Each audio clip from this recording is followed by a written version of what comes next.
thank all of our vendors today here for their participation and all of you in the audience for your time and attention. I hope this venue will move us forward in creating a more connected community of wildfire mitigation practitioners and also support us in scaling up our efforts to live safely with wildfire. Now I'm going to turn it over to our moderator for today, Melanie Hogan, who is CFSC's Chief Development Officer and the architect behind the FireSafe vendor list. Thank you, Melanie. Thank you, JC.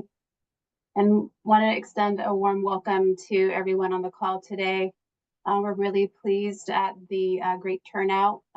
We have right now 56 people with us today and over 100 people registered. So I'm sure some people will continue to come on. We have a great lineup of businesses presenting today from a diverse set of products and services. We'll jump into the presentations, but I wanted to mention a few housekeeping items. We'll have a Q&A session after all of the presentations, but if you'd like to add your questions to the Q&A portal before then, as people are presenting, you're welcome to do so. For any technical questions, just feel free to use the chat function. We will be addressing those questions through that. And then also want to mention, if it's not already, that we're going to post the FireSafe vendor list link in the chat if you haven't had the opportunity to download it. The businesses presenting today are in this publication as well as many others. So I'll just jump right into it. I wanted to first mention who's on the call today. So we have Val Reddemann and Lindsay Steinberg with Blue Flamingo Marketing, Anthony Powers, Oliver Kaufman, and Peter Adeli with California FireSafe Solutions, Marko Lisac with Lisac General Engineering, and James.Greer with Wildfire Defense Mesh. Okay, so we're going to bring Valerie and Lindsay on. Here we go. There you are. Great, you're sharing. Ask you to start your video, and Valerie as well. Okay, so here's Valerie and Lindsay. Thank you for joining us today. Just want to say a few words about Blue Flamingo Marketing and introduce your business. They're a creative messaging, communications, and PR firm equipped with unique experiences in pre-fire and post-fire education.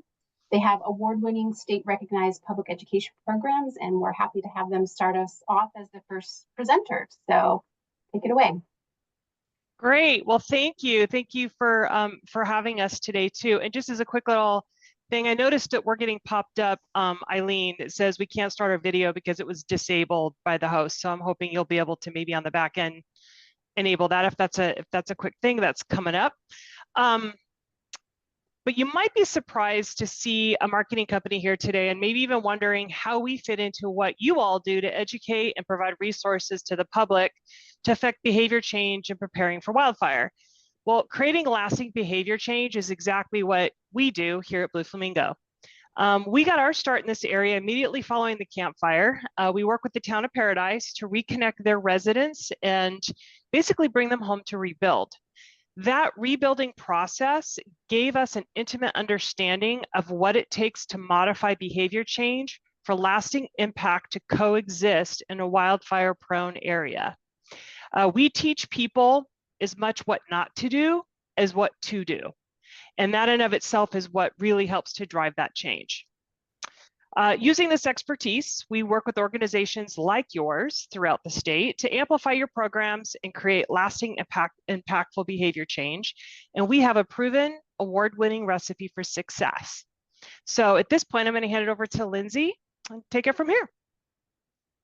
So you might be wondering why work with us. So we listed off the top 5 reasons why anyone would want to work with us within this category. So the first would be you live in a high fire risk area and too few of your property owners are taking any action.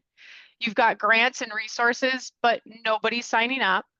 You have education resources that get no traction. So you're sending things out for people to use and utilize, and nobody knows what to do with them. Your FireSafe Council needs visibility, but you're purely just out of time and you don't have the hands to do it. Where for us, it takes us half of the time and it's what we do all day, every day. Your outreach efforts keep keep up or don't keep up. We know that we're in a year-round fire season now. So if you're doing nothing, that means you're falling behind. So you might also wonder what that means that we do, like what is the output of what we're giving back to fire safe councils or anyone that falls within the needing to educate your community members on how to live within a wildfire state. So we do it in a few different ways, all customized to your area, but you would see us utilizing your networks and bringing to life community meetings. We would do photography and video production. We do event setup. We also have data gathering capabilities. So if you're pushing out a specific, say, chipper program or something within your area that nobody's utilizing, we can use our data gathering services to then pull in what messages are working and what aren't, so that we can then push further signups and get those resources used. We also create websites. So if your fire safe council or community resource that you have doesn't have an online presence, we would create that education hub for you. We do direct mail. We also utilize social media and really make sure that the message that you're trying to get out to your community members is utilized. And as Val mentioned, creates that behavior change that we all know that we need in order to be living in the state of California. With that, I'm going to show a short video that is a good depiction of a project that we've worked on here in our local area and how we take those pieces and bring them to life. Hi, Butte County. Wildfire prevention begins with you. Welcome to Be Ready Butte, your fire safety resource hub. Be Ready Butte will help you get ready, be ready,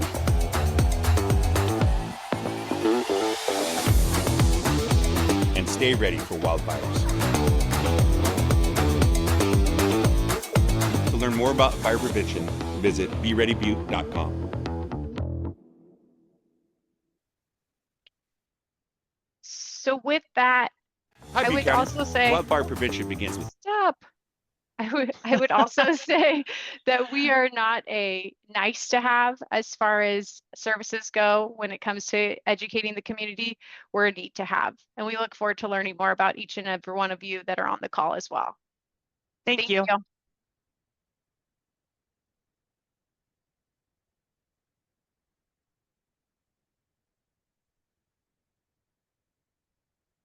And we're going to hand it back over. Yep, Melanie's trying to talk. You're muted, Melanie. Sorry about that. Thank you for that today. Okay, so next up is Anthony Powers, Oliver Kaufman, and Peter Adeli with California Fire Safe Solutions.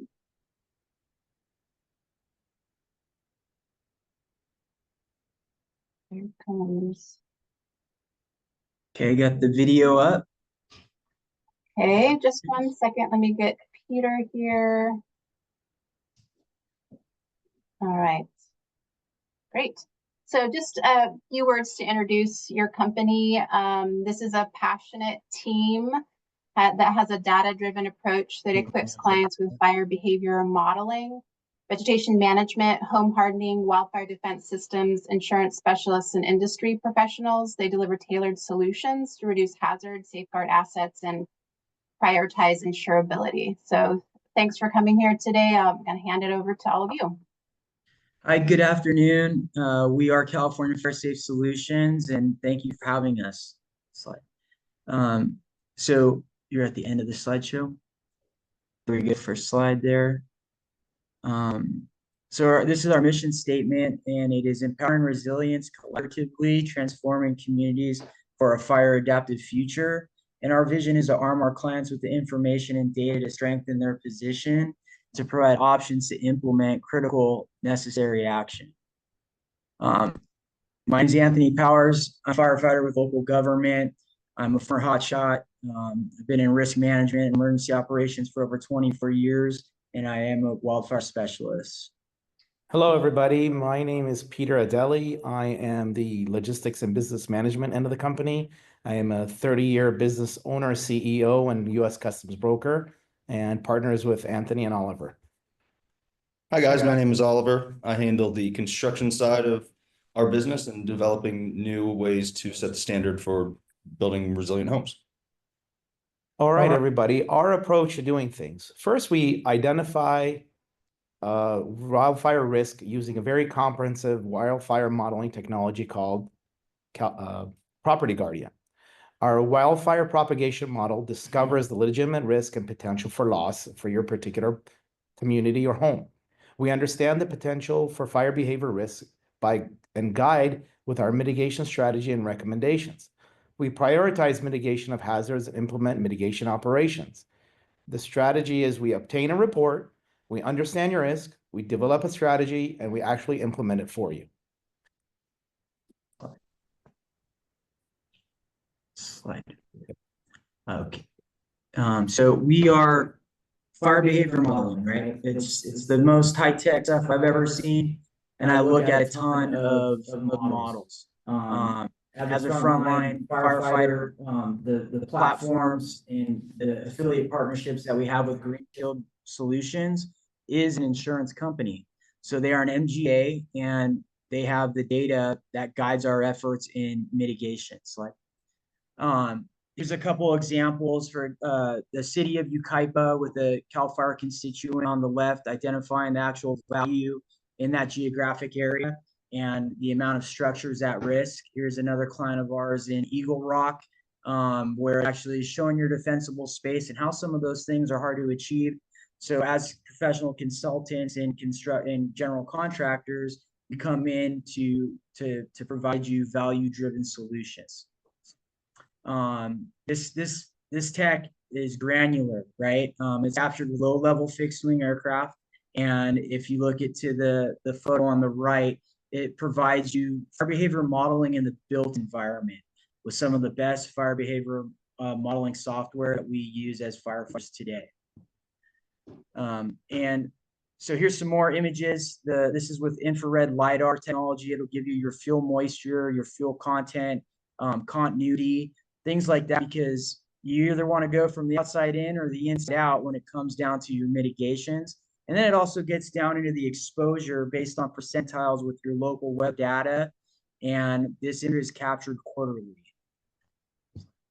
So moving on into some of the things that we know in regulations with vegetation management, AB 3074, home hardening, zone 0 compliance is coming per the state, CAL FIRE, and the new adoption of the International Wildland Urban Interface, Title 24, Chapter 7A. This is what we do, and as contractors, we can offer you wildfire defense system, home hardening, veg management, tree removal, etc. Slide. From the contracting side of this, I joined with Anthony and Peter because I had clients mainly in the Palisades and Malibu that were looking to home harden or make their properties more resilient. So partnering with them gave me data-driven options to provide to my clients to build better solutions. Now, I've built for 22 years in the Palisades and Malibu, and having seen how many of my clients have lost their home, we're looking for this technology to drive what is the new standard of building, because I don't want to see my clients ever have to worry about losing their home in the future for as much as we can ensure that. Back up here. So here's some examples of the tree service, certified climbers, arborists. It's not a rinky-dink operation. This is the real deal. Everybody's licensed and bonded. Here's some hazard fill reduction, either mechanical or by hand, or robotic tools also that we can use. Actually, getting some large scale mitigation done for communities and or the individual homeowners. Slide. We have a lot of relationships, a giant network, and we're here to share that with our clients and help them move the needle. Closing statement, slide. The challenges that lie ahead will be tasking, but we're here to help and simplify the process. We approach every project with a comprehensive risk analysis and have the network and resources and relationships with the industry leaders to achieve your desired results. Thank you very much for your time, and we look forward to working with you. Thank you so much. Very much appreciate your presentation and being here today. Trying to find, yeah, here we go, Anthony. Okay. There we go. Okay. So, and if you could stop sharing screen now, thank you. So our next presenter is Marko Lisac, and he's with Lisac General Engineering. Let's get Marko up on screen. They specialize in land clearing services for homeowners, large property owners and contractors in the Bay Area. They have 35 years of experience with state-of-the-art, highly efficient machinery. And whether you're preparing for construction, managing overgrown acreage, or mitigating wildfire risks, their experienced team can help. So over to you, Marko.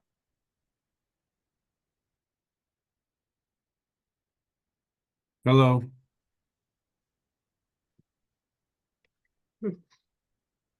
Thank you, Melanie, for the introduction. You're Hi, very my name is- welcome. Marko, you're you might want to share your the presenter slideshow, because we're seeing like your notes. Oh.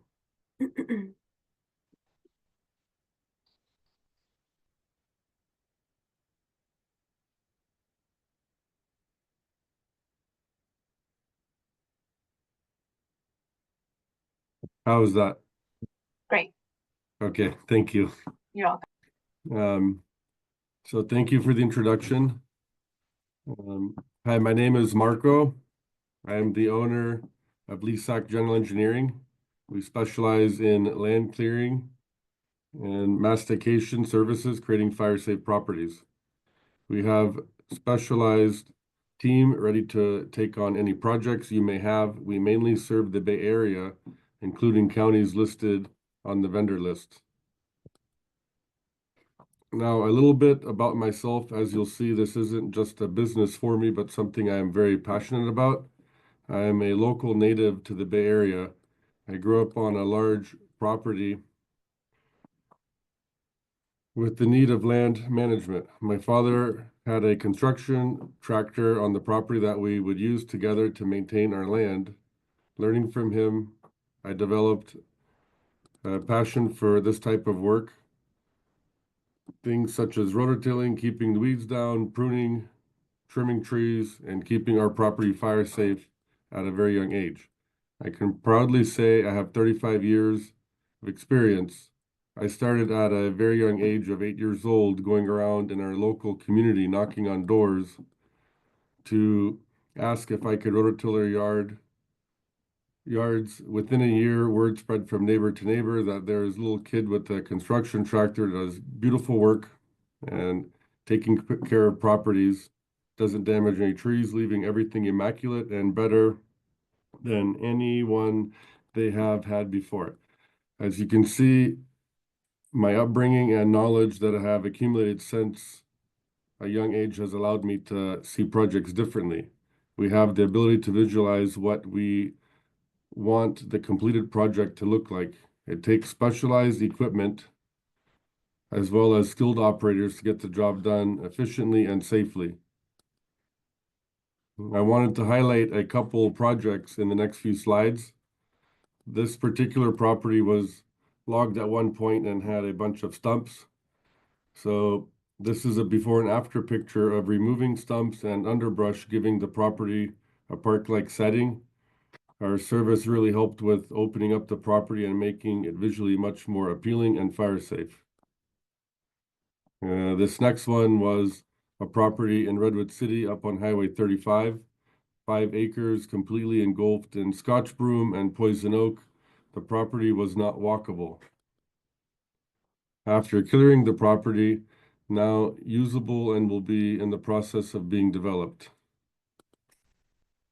More importantly, how we support wildfire safety starts with assessing the property with the client. We listen to their needs and then the work they're requesting, but we also educate at the same time on wildfire safety and the importance of creating defensible space. Upon completing a project, I express the importance of maintaining the property, especially in the fire safe areas we discussed. Please feel free to get in touch with any questions or any projects you would like to collaborate on. The QR code on the slide will take you to my website. And then, as you can see, my little voice, the future of Lisac General Engineering. Thank you, everybody. Thanks, Marko.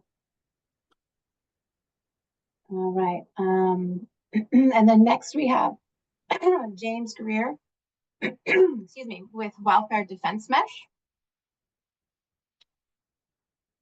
And James and Wildfire Defense Mesh, they have a 1/16 inch patent pending mesh that blocks 98% of dangerous embers and reduces radiant heat by approximately 38% and diffuses flames. It comes in rolls and screens for vents, decks, and more. And they help create community resilience through affordable, high impact solutions. So thanks for being here with us today, James. On to you. No worries. Thank you for having me. So I'm James.Greer, the founder of Wildfire Defense Mesh. Firstly, just want to thank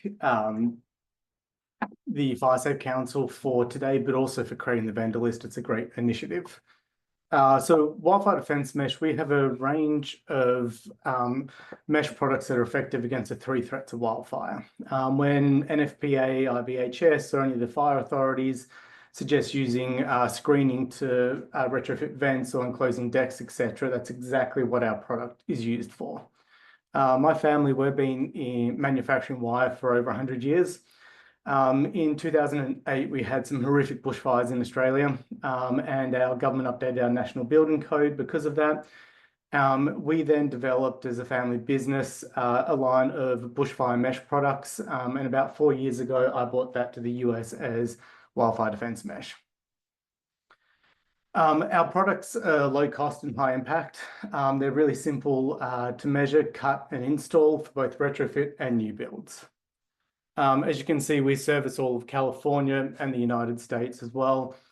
And we work really closely with homeowners, builders, contractors, agencies, fire departments, and communities. The LA fires were really transformational for our business. Not only have homeowners started to take a lot of action since, but our warehouse is up in LA. We were receiving phone calls about what do we do when the fires had started, how do we find ember mesh, etc. So we opened up our warehouse and donated some rolls to homeowners. They created these groups where they would go out and cut the mesh and hand it off to other homeowners who are in at-risk areas where the fire front was going to come through, and provided them the tools, etc., to be able to do immediate home hardening. It was great to see this initiative, but it also gave us a lot of learnings about what we need to do in order to decrease barriers and make it easier for mass retrofitting. Since the subsequent fires as well and the uptake, we've been able to really develop a community program, and I'll talk about it a bit later on, but we're really excited about this because it's been getting really positive feedback as to how we can decrease barriers. Just to talk about the different meshes that we have in the specifications. So one on the left is our Wildfire Defense Mesh 98. So it's our 1/16 inch, originally from Australia, patent pending. What Melanie was talking about before, with 98% effective in stopping dangerous embers, around a 38% reduction in radiant heat, diffusing direct flame, fully compliant with Chapter 7A when installed vertically. That's both retrofit and new build. It's the same mesh that's in our Office of State Fire Marshal building material list for our foundation vents. And then we also have our 1/8 inch, which is our Wildfire Defense Mesh 75. We kind of call that our ember mesh. It meets a minimum of code, good place to begin as well. Applications, I mean, the main applications we really talk about are retrofitting vents, enclosing decks, etc. But the important thing about this slide, and you can see more applications on our websites and before and after photos, etc., but is the different width rolls we have. So 8 inch, 24, 36, 49, and 60. They're all applicable for different applications to make it easier. And this is available in both our Wildfire Defense Mesh 98, but also our 75. So as I mentioned, available in rolls. We also have pre-made screens. So for foundation and soffit, they're compliant with Chapter 7A. We have our Office of State Fire Marshal building materials list vent screen. So that's a foundation vent for new builds. we also provide like retrofit packs, frames, etc., to make it easier for communities. As I mentioned with our community program, it was really developed to help communities take action together. We were seeing that a lot of outreach after the fires as to what can we do. And so we've put together some explainer videos. The first one is really about these tips as to what you can do with your 0 to 5 defensible space, but also some lessons learned from the LA fires. So just say moving your trash cans away from your house on a red flag day, etc. So this was from the investigations afterwards. And then the second video is about how to create a community program, a community screening program, I should say, and that's what I'm going to quickly play for you now. But yeah, feel free afterwards to jump on the website, the QR code's here. Also reach out to get samples for your community events, happy to provide them and happy to answer any questions afterwards. Wildfires are unpredictable, but when communities work together, the resilience work can make a real difference. In combination with your defensible space work, one of the easiest and most affordable ways to further protect homes is by screening vents and openings in the 0 to 5 foot non-combustible zone. A single vulnerable home can put others at risk, but when neighbors act together, they build a wildfire resilient community. Embers are the #1 cause of home ignition. Wildfire Defense Mesh 98 helps block 98% of dangerous embers while allowing air to flow. An easy, low-cost solution with high impact. Register your community. Count and measure your vents and decks. Log information onto your community page. Receive, measure, cut, and distribute your rolls. Install the mesh on vents and decks. Celebrate your work. Wildfire Defense Mesh helps communities measure, calculate, and install mesh together, making it affordable and efficient. Wildfire safety starts with you, but we're stronger together. Wildfires are Sorry. Great, yeah, so feel free to reach out and happy to answer any questions afterwards. Thank you. Thanks, James. Okay, so I'm going to bring all of our presenters back on. We can start going through some questions.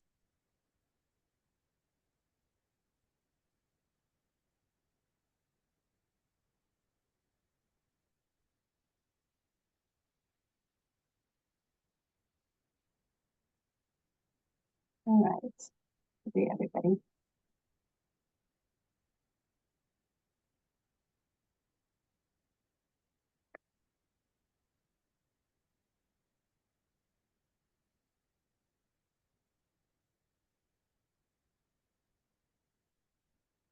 All right, we're missing Peter.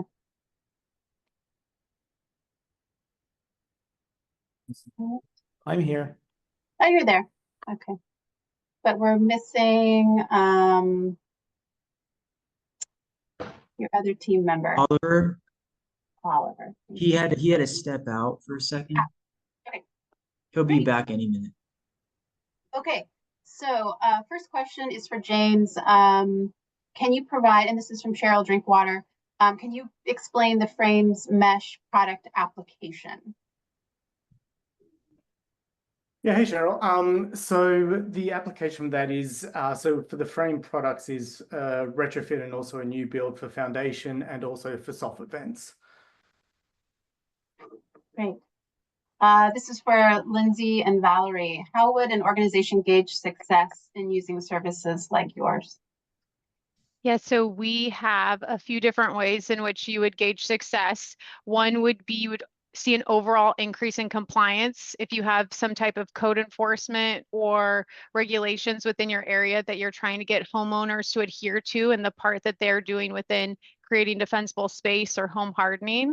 Another way would be through just overall engagement of the actual like utilizing of the resources that are created. So more signups for your chipper program, more utilization of the staff that you have within on resources that you're providing, and the education that you're pushing out has trackable metrics to it to show who's using it and how. Great.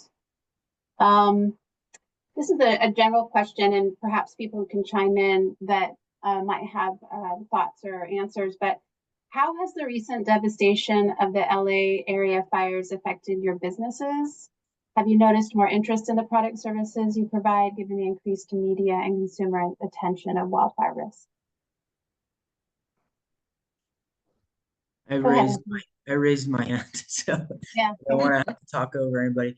I can tell you right now, as far as the recent events in Los Angeles, it has been completely devastating. And Oliver can speak to too as a builder, as he's primarily a builder in the Palisades.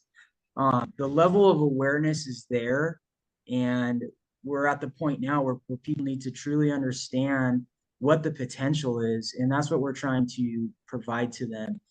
It's affecting businesses in a way where it's like, well, there's billions of dollars that lost in these fires. Communities and a lot of fire councils that are on this, you guys understand the needle that has to get moved here, and it's a pretty big needle. It comes down to home hardening, the regulations that are coming, what's going to be required. It really is going to be a shared responsibility, and everybody's got to kind of understand and find their lane and their level of acceptance for what's going to happen.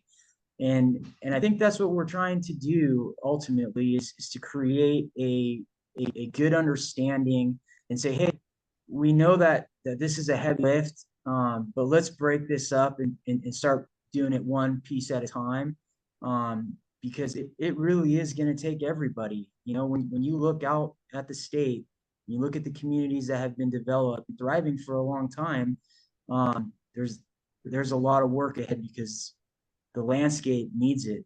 And that's what we're here to try to do. Safer for communities, safer for the public, safer for firefighters, for me, to go out and do our jobs and do them efficiently and effectively. Yeah, thank you for that, Anthony. Well, in the to keep us on time, we're running a little bit over. Or actually, no, we're not. It's only 1:04. For some reason, I thought we started at noon. So we're going to go on to, well, since we have a little bit more time, does anybody else want to chime in on that question? Because I know it's probably affected a lot of your businesses. I would just echo what Anthony was saying, that our business and as far as the effects of it are in line with what he's saying as well. We all understand that there's a piece of the puzzle that we can contribute, and each piece is equally important. And the fires down in LA just brought to light the need that we need to all come together, as well as speed up what it is that we're working on. Yeah. Anybody else want to chime in on that? Well, I just think as an industry, it's, I mean, the amount of participation that you're seeing at the community level is considerable now. If you're having a community meeting, it might used to have like 5 or 10 people and you're getting 20, 50 plus more now. And so it's really as the industry working together and helping out to create as much resilience as we can. Yeah, great. For Marko with Lisac Engineering, someone on the call is asking, how long does it project typically take that you engage in with your work? It really just depends on, you know, the size of the property, location, and conditions, you know, as far as is it very overgrown and how big are some of the brush trees, and, you know, if it's steep, accessibility is a big part to it. So it's something that we determine when we come out and do a physical site visit. Yeah.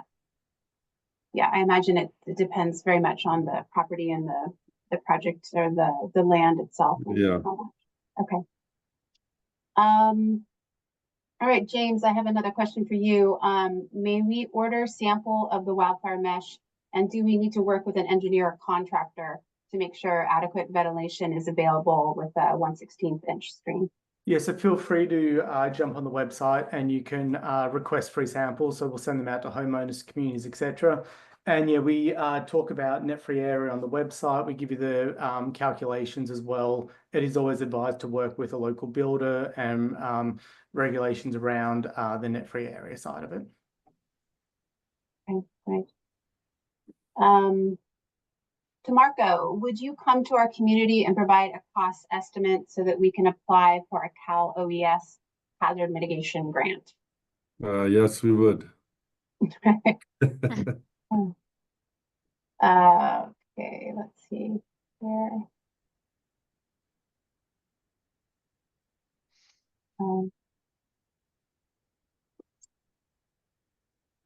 Got a lot of good questions here.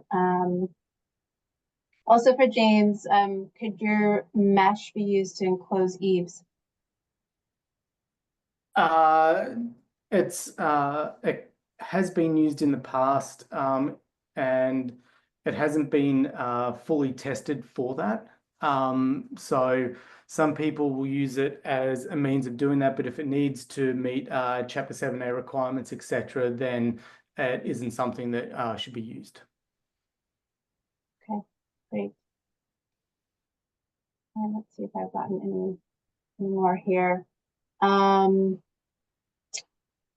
What innovation trends are you seeing in community-based wildfire mitigation that you think we should be paying attention to in the wildfire mitigation space? And again, this could be open for anybody to discuss or answer.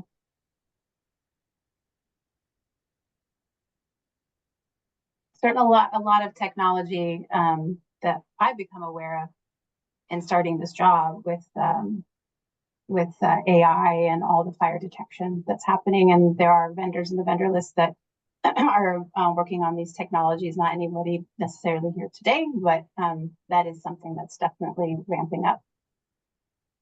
I would say to piggyback on that too, Melanie, there is a big trend in AI and traffic modeling. I don't know if you've heard of Ladris, but they actually can model different disasters and the amount of time it would take to evacuate and do things along those lines. So taking the knowledge of fire as well as any natural disaster and understanding that you can prepare even better ahead of time. It's been a big trend that people are looking into, like how do you prepare for the unpredictable? Yeah, Anthony, you're on mute. Hi. Yeah. As far as the tech goes, it's in the innovative stuff. Yeah, AI is a big part of it. The reason why we are affiliate partners with Green Shield Risk Solutions is because the insurance companies care about the built environment, maybe not so much about the fuels. And that's a challenge in our service. There's not a ton of technology that models the built environment. We utilize their tech, which is comprised of a bunch of different platforms to truly model the impact to the values at risk. And it's specific to wildfire. And the reason why I trust it so much is because some of the platforms is the same stuff that we use when we're out, doing suppression. And this isn't a new problem, right? The LA fires just made it a lot louder. It's been a problem for a while, and for the folks that have been paying attention, they know it's you lose sleep at night if you live in one of these areas, and so it's time to start taking a look at it. These reports are available within minutes to a person's property, and everything's custom and scalable for community, government, fire departments, and that's why I am actively bringing it to all these different areas. Yeah. Anybody else want to talk about, innovations, things that they're hearing or seeing? Yeah, I can talk a little bit on the actual construction side and the home hardening side. Mm-hmm. With this, recent loss of homes in Southern California, it had been in development already, but a different set of standards that you plan for a new construction, and then we can take those standards and adapt them for a retrofit for an existing house. And those new standards are going to far surpass what was previously there, and also give a community with enough involvement a chance that, episode like this doesn't happen the same again. And that goes from, autonomous water supplies to backup generators, different building materials, dispersal devices, which, what I saw a little bit in the Palisades fire was that people wanted to stay behind to defend their homes. And that, again, just is so unsafe and makes it unsafe for the firefighters as well. So we want to create a product that is far more resilient, so that people are comfortable evacuating earlier and making the whole environment much safer for everyone. Yeah. Yeah, great. There's a really good question that came in around certifications or trainings, and the participant is interested in knowing which certifications or trainings you prioritize for your team to ensure you are offering the best quality service to your customers and community served.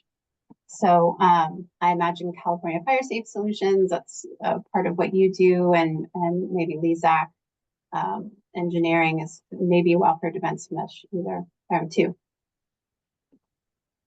Yeah, I can answer some of that. Because of the network that we have, and me having as much time as I've had in the fire service, primarily wildland fire suppression being a national resource. It's not just California. Our technology is available in the CONUS, in the continental United States. And any property parcel or property address, I can provide a comprehensive report of what that risk is, and that's where we start, right? I take a look at that. We go on site if it makes sense, or we do a virtual consultation, and then you have an individual like myself who has a fire suppression background, who understands how to read models and communicate the risk. We know that the hazard's there, but if you don't understand the risk, then you don't know how to mitigate, right? We can identify hazard all day long. You have to understand the true potential of fire behavior in that geographic area, the local weather patterns. These things are layered with 20 years of historical weather data. It provides you 100 years of fire history. I know how fire burns in New Mexico. I know how fire burns in Southern California, how it burns in Northern California. I'm actively an operator in that space. And when I get punched out on an incident management team, I'm doing the best with the resources I have to protect those communities. But I'll tell you right now, the odds are stacked against us. We need to have larger scale mitigation. And the only way I know how to mitigate is to identify what that risk is and bring the appropriate resources to come in and handle that job. And that's why we've created this consultancy. I was doing it for free for family, friends in different areas and ranch owners and stuff like that. And they said, hey, you guys should start a business because we have the network, we have the resources, and we're professionals. Everybody that we bring to our clients are professional. They do a job professionally and efficiently. Okay. Anybody else want to speak to certifications or training, special training? I mean, on the excuse me, the product level, we have a significant amount of different tests that we go through from ASTM, UL, and then also through Australia as well, and also independent testing that we've done separately outside. But then also a lot of the people that would be using our product would also be wildfire mitigation specialists from NFPA. So they've gone out and got those certifications as well to do their mitigation. Right. We've got just a lot of questions, and I want to just let everybody know that we're going to try to get back to everyone with an email of those questions we haven't already answered. And I think that takes us to the end of the webinar, and I want to thank all the presenters and for being here, and all the participants. And also wanted to let everybody know on the call about our next upcoming virtual expo, which is next Wednesday. And we have one on May 28th, as well as June 3rd and June 5th. So thank you for all being here and participating in today. And hope everybody has a great rest of your week.